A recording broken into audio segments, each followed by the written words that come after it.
Hi, welcome to my other show. My name is Susan Rushton, and this is Muse. This is the show I get to talk to, I'm allowed to talk to, I'm thrilled to talk to, I'm privileged to talk to local and sometimes not so local artists, people who are visited by the Muse. And I'm excited today to talk to a woman I've known about for several decades in my time in Auburn. In and out. This is Nancy Thym. Thank you for joining me, Nancy. Well, thank you for inviting me. What a pleasure. It is a pleasure. Nancy her family has been around for decades, and I met her parents before I met Nancy, because she was in Germany, and that's where you live there on a fairly regular basis. Yes. And you're in and out of the country on a fairly regular basis, which I'm very happy about. Yeah. Nancy Thym, Thym. She is a harpist, a singer, or a storyteller. If you want to get hold of her, it's sort of hard, because since you live in Germany, her email is in German, but I will do my best. harfe@gotschis-haus.com. And it's appearing under us as I speak. And you can also find her on Facebook, Nancy Thym, Thym, harpist, and up she'll come. Sometimes her posts are in German. That's true. Sometimes they're in English.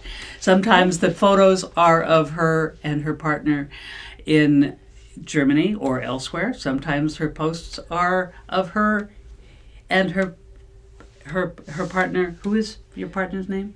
Thilo Fierich. Okay, Thilo Fierich. That wasn't bad, was it? Fierich. Yeah. Okay. Thilo Fierich in Auburn, or in the United States. But so now that I've introduced you, why do you play the harp, Nancy? I didn't start out playing the harp. I'm not one of these people who saw a harp when I was 2 and said, that's it. I saw a lute when I was 15 and thought, that's it. Okay. But I didn't have enough money to buy one of the really true Renaissance or Baroque lutes with the bent neck. Okay. So I ended up with a Lautengitarre, a guitar lute, a German one, and it's played just say like the German word again. Lautengitarre or Gitarrenlaute oder Wandervogellaute. Okay. And it looks like a lute, but it's played like a guitar. Okay. So I played the guitar for all of my youth, and all of my college career, I was accompanying myself basically on the guitar. But I was studying folklore, mythology, ethnomusicology. Why? Haha, that's a story. What caught you? What caught me? Yeah. What caught me? First of all, I'd been singing all these old British ballads and Irish and Scottish ballads all my life. I grew up singing that music. My parents were both very intensely involved in the folk music revival. So I was taken to UC Berkeley every summer for the big folk festivals there. And then when I went to UC Berkeley, I actually worked as a volunteer for those folk festivals, same thing. And so I grew up loving that music, and I loved stories, I loved fairy tales, and the old ballads were stories that you could sing. Yeah. Yay! Yeah. Perfect. But that was not what I had chosen as a career. I had wanted to be an archaeologist since my childhood. So You are an archaeologist. I still am You an are. archaeologist. That's true. You're uncovering things. I'm digging up all Yeah. kinds of things. Yes. And that career choice was blocked at one point, but we won't go into that because it was not very kind as to how that happened. Oh, okay. I was not allowed to go to any of the graduate schools I'd applied to because You're a one woman. no. It was Oh, well, that's good. that was not that. It was that I had asked for a letter of recommendation from a certain person I'd worked for, Oh, and he, without telling me, had written an absolutely brutal and lethal letter of recommendation, which went to all the colleges I applied to. At which point, it was over. So at that point, I was studying with Alan Dundas at UC Berkeley, was one of the leading folklorists of all times. And he said, why don't you just switch to folklore and mythology, go to UCLA, I will get you in there. And that was the best thing that ever happened to me. Mhm. I really should thank the person who wrote that nasty letter yeah. for yeah. sending me in the direction I should have been going Yeah. all along. And because we were to choose when we were studying a geographical area and a genre area of concentration. And so my geographical area was Scotland, Ireland, the Nordic countries. Uh-huh. And the harp plays an amazingly important role in the fairy tales, in the legends, in the sagas, in the music Because they're of those portable. countries. And Yeah. you can take them from town to town, and they aren't going to weigh you down and That's right. as you walk. Mm-hmm. Yeah. Yeah. yeah. Or it's not that much extra for a horse or an ass or whatever to carry as well. So at one point I realized if I'm going to continue in this area, I need a harp. Yeah. And so tell me how many harps you've ended up with currently. Do you really want to know? About. About 40. Okay. Yeah. Some are here. How many are Some here? I just acquired. You found another. My sister-in-law found a beautiful historical South American harp at a garage sale in Reno, and called me and said, "Should I buy this?" And you said, "Oh, well, of course." And it's so rare because it's an old one. Yeah. The South American harp is very popular in this country, and there are lots of them coming in from Paraguay. Uh-huh. But I have never seen one this old before. Wow. And so it's so special. So that's one, and then I have the one I built, my first harp that I built. I have How one long ago did you build it? 40 years ago. Okay. 1978. Wow. 1978. All right. Yes. Okay. And I've got one from... I think I have 7 harps here. Okay. 8. I have 8 harps here. Your new harp is here. Yeah. Mm-hmm. So 8 harps in Auburn Yeah. and about 33 yeah, in Germany. In Germany. Okay. And that's because they're all different. That's the fascinating thing about the harp is Yes. that the violin, once it took over in the 16th, 17th centuries, it just stayed a violin. But the harp it's such an ancient instrument, it transformed from a bow and arrow to this huge golden instrument that you see in the orchestra with all the pedals that you need to get the half notes. Okay. So they're just a fascinating array of harps. So they're in between this and this. Mm-hmm. Okay. Yeah. Yeah. Okay. Right. And that's why, because I do so many different historical programs, I need a different harp for each century and for each place and each program. Wow. But also they're research objects. I have a certain field that I do research in, the German and Bohemian hook harp. And so I have a lot of those historically that are 100, 150 years old. I'm only supposed to do this for data, but this is data. I vastly admire people who find something. It's in the scheme of things, it's relatively little, but the more you investigate, the bigger it gets. Yeah. The bigger it gets, like an onion. Yeah. In reverse. Yeah. I just, and it sounds like I won't swear, but it sounds like a lot of work. What you do, you research, you investigate, you promote yourself. You have to promote yourself. You have to. Yes. Are you in the process of building another harp?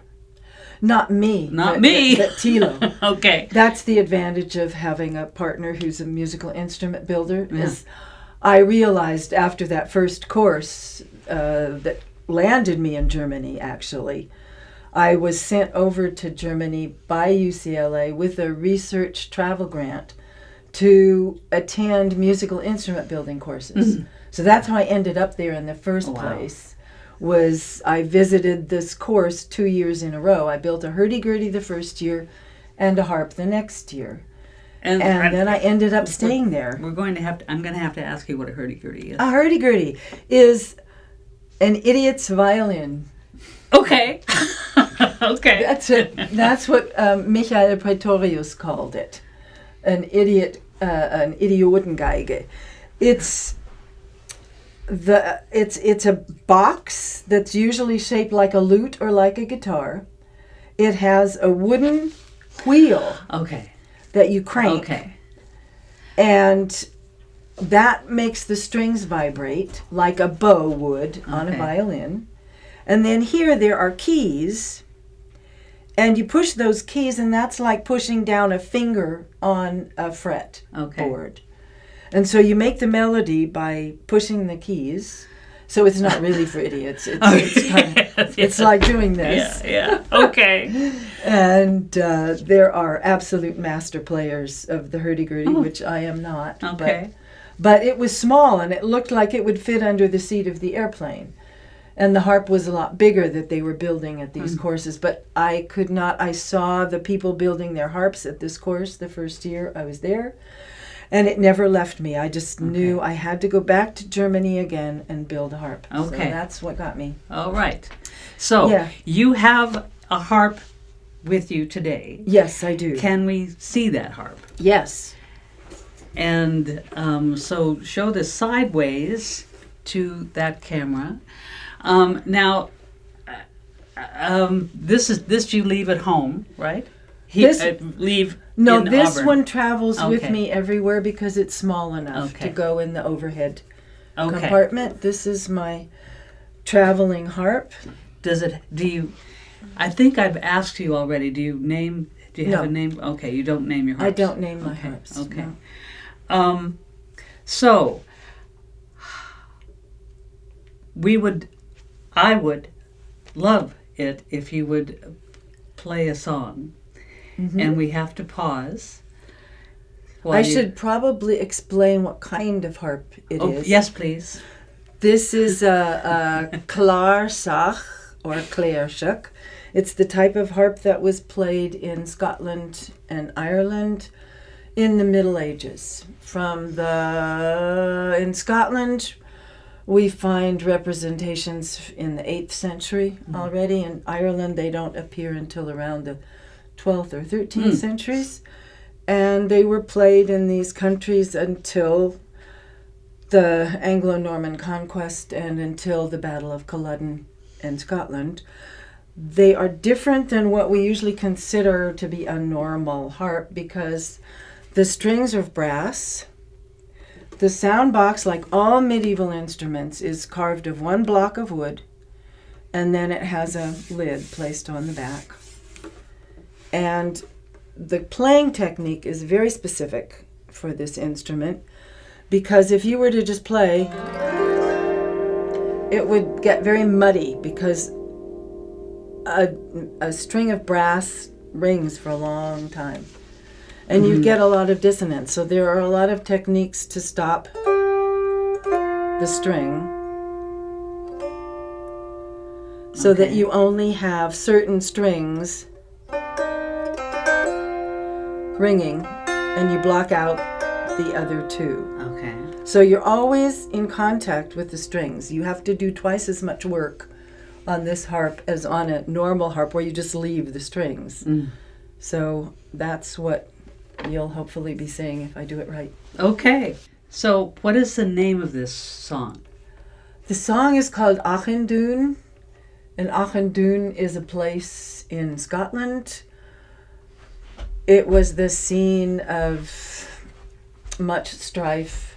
The song is about one of the many hundreds of clan feuds Okay. in the history of Scotland. It's actually a beautiful plea to stop. Okay. To stop, because it's a never-ending spiral, Yeah. as we know. Yes. Yes. So I think I mentioned in my concert that my son-in-law is a gun, and that strife, which started in the 14th century, was not laid to rest until 1973. So, officially. And it's a never-ending spiral if you just keep fighting. This is a song about the Macintoshes and the Huntleys and the Murrays. Okay. And one person is trying to convince the other person not to attack the clan of Huntley, and the person does it anyway. And the last line is that he's saying, "What have you done? You've destroyed your own crops. You've cropped your own wings in attacking someone else." Okay.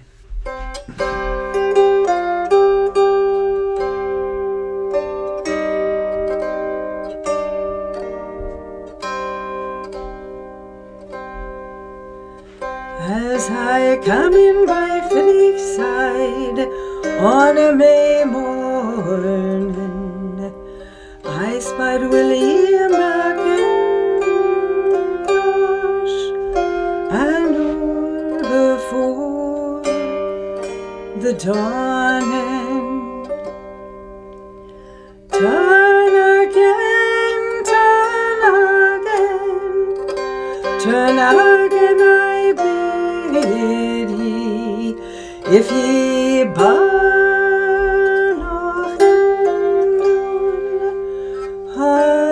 Huntley will hide ye. Hide me or hang me, that shall never fear me. I'll burn though the life leave me.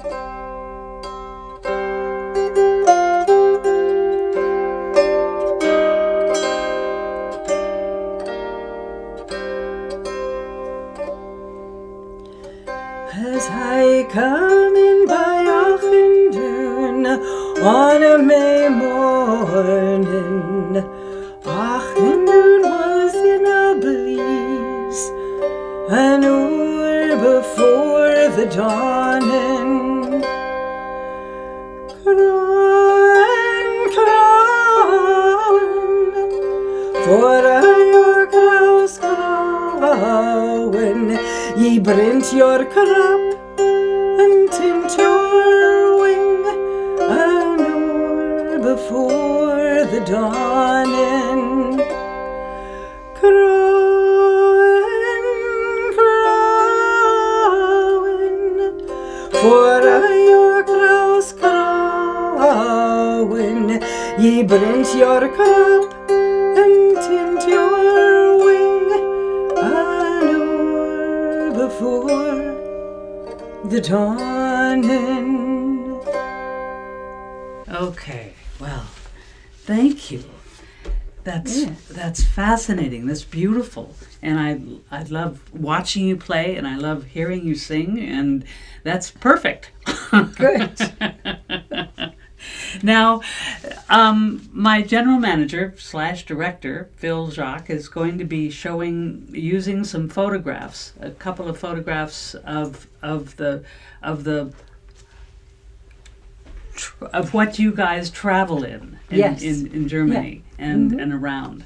So the name of this vehicle is what? Well, he has a name, which is Hugo, which is Hugo. Okay. And he was built by my partner Thilo. Thilo is not only a musical instrument builder. I should say that Thilo grew up in East Germany, which is a Okay. fascinating thing for me because I now live in East Germany, a place that I never even thought I would be able to visit, much less live in. So that's quite a gift for me to live in the East. And we call them a gelernte DDR-Bürger, which means trained East German citizens. In East Germany, they had nothing, so they had to do everything themselves. And so Thilo can do anything. He can fix anything. He can fix a computer. He built his first tape recorder. And Okay. and Okay. he restores old cars. Besides being a musical instrument builder and restorer, he also restores old cars. Okay, and that's So what that's what we Ugo, travel in. Ugo is. Hugo is a historical van, a delivery wagon from around 1947. Okay. And that's what it's got a big wooden box on the back, and that's what we live in when we're on the road. And that's where you store the And that's where the instruments. instruments Okay. they have a place up above that they travel in. And we travel all over Europe in Hugo. We've traveled to as far as Poland, to Danzig, to look through the archaeological museum there for remains of musical instruments. We've been to Novgorod, but we didn't take Hugo to Novgorod. We flew to Novgorod to look at the instruments there that have been dug up on archaeological excavations. But we've driven Hugo all throughout Finland, Sweden, Norway, Scotland, Ireland, England, the Czech Republic, of course, Slovenia, all over. Yeah. And Europe. you when you perform at these events, these events that deal with this kind of music, or We often perform at festivals for medieval music. Thilo mostly builds and plays medieval bowed instruments, fiddle, rebec, but he also plays the lyre, medieval lyre that we discovered in Novgorod and in Danzig, that he builds copies of. Yeah. okay. And I think that's probably the most exciting thing that we do is other than performing, it's the research, as you said, which means that we're traveling all over Europe, looking in museums, looking at Pictish stone crosses in Scotland, looking at the Irish crosses in Clonmacnoise and Monaster Boise, and then Thilo builds copies of them, and then we see how they work. Sometimes they do, and sometimes they don't. They or- mostly do. Okay, good. Yeah, and He knows what he's that's- looking at. yeah. And yeah. And it's also true of the Norwegian. The Norwegian harp is one of my big research projects. My two big main research areas are the krukharpe, which is a Norwegian harp, very strange instrument with two sound boxes, and it's played across the lap, like it would be played like this, Okay. but it's much bigger. Okay. And the other area is, as I said, the Bohemian and German hook harps. I study the wandering musicians from the 18th and 19th centuries, which were mostly women, who traveled throughout Europe with their harps on their backs, playing wherever they could to support their families. Did the families travel together? Or? They often did, yes. Okay. They often did. It was often father with the violin, mother with the guitar, and the sisters with guitar and harp. Okay. And they weren't alone they weren't- traveling. in some cases they were. At the very beginning of this tradition, Jeez. the women were traveling alone. I Yes. can't And imagine of course, that. after World War II, Uh-huh. there were no men. These Right. women were traveling Yeah, alone, yeah. and some of the most fascinating stories I know are about women from East Germany who traveled to the West. They had to sneak across the border Mhm. with their harps and play in the West, and then sneak back Yeah. to support their families in the East. Wow. Amazing stories. Yes. Yeah. Yes. And luckily, when I started doing this research, there were still a few of these women who were in their 90s that I could interview and talk to Yeah. And be and amazed learn by and how and- they lived. Yeah. Wow. Yeah. Okay. And when you are in United States, you perform. Mhm. I've recently seen you and Tilo. at Music and More in December, and this is now 2020. And you may be performing on February 23rd. That's right. That's right. That's Music for Humanity at the Methodist Church, Pioneer Methodist Church in Auburn on Lincoln Way. Yes, Yeah. February 23rd at 3 p.m. Yes. Mhm. And donations are accepted, but, Yes. but other than that, Yeah. the performance is free. Mhm. The people playing are, you don't have to pay to hear the people play, but donations are gladly accepted. Yes. Okay. Yeah. And you have performed for Music for Humanity several times in my memory. Yes, I try to be here in February. Yeah. Okay. Yeah. Good. Yeah. Good. That's lovely. What advice do you have for performers? Trust in your feelings. Trust in your feelings. Believe in yourself. Get as much good help as you can. Find the right teacher. Find people who are supportive of what you do. And never give up on your dream. And I think that's true of anything in life, especially for young people today.